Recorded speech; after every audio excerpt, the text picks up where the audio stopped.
India மற்றும் இலங்கை அணிகளுக்கு எதிரான கிரிக்கெட் தொடர் என்பது தற்போது இலங்கை நாட்டில் வைத்து நடைபெற்று வருகிறது.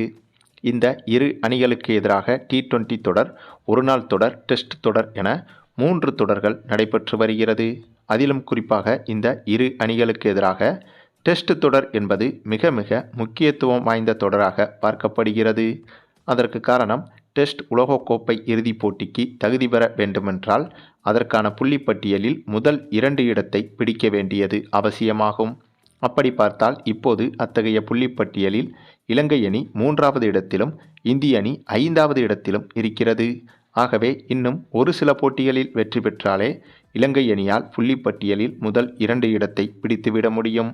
ஆனால் இந்திய அணியை பொறுத்தவரையில் ஏற்கனவே ஒரு சில போட்டிகளில் தோற்றுவிட்டதால் இப்போது இனியிருக்கும் பெரும்பாலான போட்டிகளில் இந்திய அணி வெற்றி பெற வேண்டும். அப்படி வெற்றி பெற்றால்தான் டெஸ்ட் உலகக்கோப்பை இறுதிப் போட்டிக்கு தகுதி பெற முடியும். அது மட்டுமில்லாமல் டெஸ்ட் உலகக்கோப்பை தொடங்கியதிலிருந்து இதுவரை 2 முறை இறுதிப் போட்டி வரை சென்ற இந்திய அணியால் ஒரு முறை கூட டெஸ்ட் உலகக்கோப்பையை கைப்பற்ற முடியவில்லை. ஆகவே இந்த முறை எப்படியாவது இறுதிப் போட்டிக்குள் நுழைந்துவிட்டால் இந்திய அணி கண்டிப்பாக டெஸ்ட் உலகக்கோப்பையை கைப்பற்றிவிடும். அந்த அளவுக்கான திறமை என்பது தற்போதைய இந்திய அணியில் இருக்கிறது. ஆக அதன் அடிப்படையில் பார்த்தால் இந்த முறை டெஸ்ட் உலகக்கோப்பை இறுதிப் போட்டியில் பங்கு பெற வேண்டும் என்றால் கண்டிப்பாக இந்த இலங்கைக்கு எதிரான தொடரில் இந்திய அணி வெற்றி பெற்றே ஆக வேண்டும். ஏனென்றால் இலங்கை போன்ற பலம் குறைந்த அணியோடு இந்திய அணி மோதுவதால் இது போன்ற தொடர்களில் அதிகப்படியான வெற்றிகளை இந்திய அணி பெற்றாக வேண்டும். அப்படி பெற்றால்தான் அடுத்து வரும் போட்டிகளில் ஆஸ்திரேலியா, சவுத் ஆப்பிரிக்கா, நியூசிலாந்து போன்ற பலம் வாய்ந்த அணிகளிடம் ஒரு சில போட்டிகளில் தோற்றாலும் கூட இந்திய அணியால் டெஸ்ட் உலகக்கோப்பை இறுதிப் போட்டிக்கு சென்றுவிட முடியும். அந்த ஒரு காரணத்தினாலேயே இந்த இலங்கை அணிக்கு எதிரான டெஸ்ட் தொடரில் இந்திய அணி அனைத்து போட்டிகளிலும் வெற்றி பெறுவது அவசியமாகியுள்ளது. இந்த சூழலில்தான் இந்த டெஸ்ட் தொடருக்கு முன்பாக இப்போது T20 தொடர் நடந்து வருகிறது. அதிலும் இந்த T20 தொடரை இந்திய அணி கைப்பற்றிவிட்டால் கண்டிப்பாக அந்த ஒரு நம்பிக்கை என்பது அடுத்தடுத்த போட்டிகளிலும் இந்திய அணிக்கு பெருமளவு கை கொடுக்கும். அதாவது இப்போது நடைபெற்று வரும் T20 போட்டிகளில் இந்திய அணி அதிகப்படியான வெற்றிகளை குவித்துவிட்டால் அந்த ஒரு ஃபார்மை வைத்து அடுத்து நடைபெறும் டெஸ்ட் போட்டிகளிலும் இந்திய அணி எளிதாக வெற்றி பெற்றுவிட முடியும். ஆகவே அதன் காரணமாகத்தான் நடந்து வரும் T20 தொடரை பொறுத்தவரையில் இந்திய அணி தொடர் வெற்றிகளை பெறுவதற்கு முனைப்பு காட்டி வருகிறது. அதிலும் சமீபத்தில் ஏற்கனவே நடைபெற்ற T20 போட்டிகளில் இலங்கை அணியை வீழ்த்தி இந்திய அணி தொடர் வெற்றிகளை ஏற்கனவே குவித்து வருகிறது. அதனைத் தொடர்ந்து தற்போது நடைபெற்ற மற்றொரு T20 மேட்சில் இந்திய அணி நம்பவே முடியாத அதிசய பிரம்மாண்ட உலக சாதனைகளை ஒரே போட்டியில் அடுக்கடுக்காக அடுக்கியிருக்கிறது. ஆமாங்க, சற்று முன் நடைபெற்ற இந்த ஒரு T20 மேட்சில் முதலில் இந்திய அணி பேட்டிங் செய்ய களமிறங்கியது. அப்படியாக களமிறங்கிய இந்திய அணியில் இந்த முறை ஓப்பனிங்கில் அபிஷேக் சர்மாவும் சூரியவன்சியும் களமிறங்கினார்கள். இந்த இருவரும் தனித்தனியாக களமிறங்கினாலே அந்த போட்டி என்பது அதிரடி சூறாவளியாக மாறும். அப்படி இருக்கும்போது இருவரும் சேர்ந்து ஓப்பனிங் இறங்கினால் எந்தளவுக்கு அதிரடி இருக்கும் என்பதற்கு இந்த ஒரு போட்டி தாங்க உதாரணம். ஏனென்றால் இந்த போட்டியில் இவர்கள் ஓப்பனிங் செய்ய களமிறங்கி போட்டி போட்டுக்கொண்டு அதிரடியில் மிரட்டிவிட்டனர். ஒரு பக்கம் அபிஷேக் சர்மா காட்டுத்தனமான அதிரடியை வெளிப்படுத்தினார்.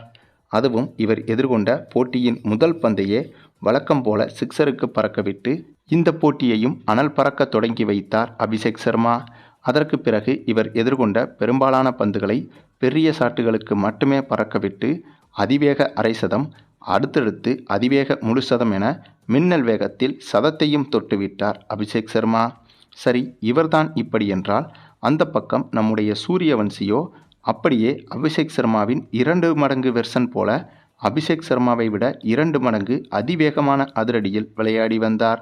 அதுவும் இவர் பேட்டிங் செய்த சம்பவத்தை இந்த போட்டியில் கண்டிப்பாக எந்த ஒரு கிரிக்கெட் ரசிகனாலும் மறக்க முடியாது. கிரிக்கெட் தெரியாத ரசிகனாக இருந்தாலும் மறக்க முடியாது.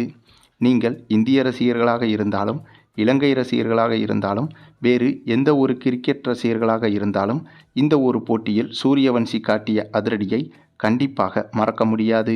ஏனென்றால் சரித்திர வரலாற்றிலேயே உலகின் அதிவேக சதத்தை பதிவு செய்திருந்தார் சூரியவன்சி. ஆமாங்க, வெறும் 19 பந்தில் இந்த போட்டியில் சதத்தை தொட்டிருந்தார் சூரியவன்சி. வெறும் 19 பந்தில் அரை சதம் எடுத்தாலே அது பிரம்மாண்ட உலக சாதனையாகும். அப்படி இருக்கும்போது அதே 19 பந்தில் சதத்தையே தொட்டுவிட்டு சாதனைகளுக்கெல்லாம் சாதனையாக இந்த போட்டியை மாற்றியிருந்தார் சூரியவன்சி. அதுவும் ஒரு பக்கம் அபிஷேக் சர்மா அதிரடியாக அரை சதம் அடித்து சாதனை படைத்து, அதற்கு பிறகு ஒருபடி மேலே சென்று அதே அதிரடியோடு முழு சதத்தையும் அடித்து சாதனை படைக்க, இந்த பக்கம் சூரியவன்சியோ நீ என்னடா அதிரடியாக விளையாடுற, நான் காட்டுறேன் பாரு அதிரடி என்பதைப் போல அபிஷேக் சர்மாவை மிஞ்சும் அளவுக்கு அதே போட்டியில் 2 மடங்கு அதிரடியை வெளிப்படுத்தி இருந்தார் சூரியவன்சி. அது மட்டுமில்லாமல் இந்த போட்டியில் இந்த 2 பேருமே சதத்தை தொட்டதோடு மட்டுமில்லாமல் தொடர்ச்சியாக அதிரடியில் விளையாடி வந்தனர். அதுவும் இந்த போட்டியில் இதைவிட மிகப்பெரிய உலக சாதனை என்னவென்றால், இந்த 2 பேருமே இந்த போட்டியில் விக்கெட்டுகளை இழக்கவில்லை. ஆனால் 2 பேருமே அதிவேகமாக சதத்தை எடுத்ததால், இது ஒரு வார்ம் அப் மேட்சாக நடைபெற்றதால், இந்த போட்டியில் இந்த 2 பேருமே 100 ரன்களை கடந்த போது ரிட்டையர்டு அவுட்டாக இவர்களே விலகினார்கள். ஏனென்றால் மற்ற பேட்ஸ்மேன்களுக்கும் வாய்ப்பு கிடைக்க வேண்டும் என்பதற்காக அதிவேகமாக சதத்தை தொட்டுவிட்டு 2 பேருமே சொல்லி வைத்தது போல ரிட்டையர்டு அவுட் மூலமாக வெளியேறினார்கள். அதன் பிறகு கத்தி போய் வாழ வந்த கதையாட்டம் இந்த இருவரின் அதிரடிதான் போய்விட்டது என்று நினைத்த போது, அடுத்ததாக நம்முடைய சிவம் தூபேவும் திலக் வர்மாவும் சேர்ந்து இவர்களுடைய அதிரடி என்பது இன்னும் கொடூரமாகத்தான் இருந்தது. ஏனென்றால் இவர்களும் மாறி மாறி அதிரடி மலையில் சிக்சர்களும் பவுண்டரிகளும் என பறக்கவிட, இதனால் இந்த போட்டி முழுக்க ஒரே வான வேடிக்கையாகத்தாங்க மாறியது. அது மட்டுமில்லாமல் இப்படி ஒரு போட்டியை இனிமேல் பார்க்க முடியுமா என்ற அந்த ஒரு சந்தேகமும் வந்துவிட்டது. அந்தளவுக்கு கிரிக்கெட் போட்டிகளை மிஞ்சும் அளவுக்கு ஒரு போட்டி என்றால் அது இந்த ஒரு போட்டி தாங்க. ஆமாங்க, இந்த போட்டியில் இந்திய அணி மட்டுமே 327 ரன்கள் வரை எடுத்திருந்தது. ஒரு T20 போட்டியில் இவ்வளவு ரன்கள் என்பது கிரிக்கெட் வரலாற்றில் இதுதான் முதல் முறை. அது மட்டுமில்லாமல் இதில் கூடுதல் ஆச்சரியம் என்னவென்றால், இந்த போட்டியில் ஒரு இந்திய பேட்ஸ்மேனும் விக்கெட்டை இழக்கவில்லை. எப்படி T20 மேட்ச் ஒன்றில் இவ்வளவு ரன்கள் எடுத்ததே மிகப்பெரிய உலக சாதனை. அதே நேரம் ஒரு விக்கெட்டை கூட இழக்காமல் இவ்வளவு ரன்கள் எடுத்தது என்பது எவ்வளவு பெரிய பிரம்மாண்ட சாதனை என்பதை வார்த்தைகளால் சொல்லி புரிய வைக்க முடியாது. அப்படி ஒரு சாதனையைத்தான் இந்த போட்டியில் இந்திய அணி செய்திருந்தது. களமிறங்கிய ஒவ்வொரு பேட்ஸ்மேனும் தனித்தனியாக சாதனைகளை படைத்தாலும் ஒட்டுமொத்தமாக இந்திய அணி 327 ரன்கள் என்ற பிரம்மாண்ட சாதனையை படைத்ததோடு மட்டுமில்லாமல் ஒரு விக்கெட்டை கூட இழக்காமல் இப்படி ஒரு சாதனையை படைத்தது என்பது உண்மையிலேயே இந்த ஒட்டுமொத்த உலகத்துக்குமே உதாரண போட்டியாக மாறியிருக்கிறது. அதுவும் இந்த போட்டியை கிரிக்கெட் தெரியாதவர்கள் பார்த்தால் கூட மெய்சிலிர்த்து போவார்கள் என்று சொல்லிவிடலாம். அந்தளவுக்கு கிரிக்கெட் தெரியாதவர்களுக்கே கிரிக்கெட்டை பிடிக்க வைத்துவிடும் அளவுக்குத்தான் இந்திய அணியின் பேட்டிங் என்பது இந்த போட்டியில் அமைந்திருந்தது. பின்னர் இந்த ஒரு போட்டியில் இவ்வளவு பெரிய இலக்கை நோக்கி சேசிங் செய்ய களமிறங்கிய இலங்கை அணியை பொறுத்தவரையில் இந்திய அணிக்கு நேர்மாறாக அப்படியே இந்த போட்டியில் முழுக்க முழுக்க பேட்டிங்கில் சொதப்பியிருந்தது. ஏனென்றால் இந்த போட்டியில் இலங்கை அணி வெறும் 138 ரன்கள் மட்டுமே எடுத்து மோசமான படுதோல்வியை அடைந்தது. அதாவது கிட்டத்தட்ட 200 ரன்கள் வித்தியாசத்தில் இந்த போட்டியில் இந்திய அணி சாதனை வெற்றியையும் படைத்திருந்தது. சரி, நீங்கள் சொல்லுங்கள், இந்திய அணியின் இந்த ஒரு சரித்திர சாதனை ஆட்டத்தை பற்றியும், குறிப்பாக நம்முடைய சூரியவன்சியின் அந்த ஒரு அதிவேக சதத்தை பற்றியும் உங்களுடைய கருத்துக்களையும் கமெண்டில் தெரிவிங்க.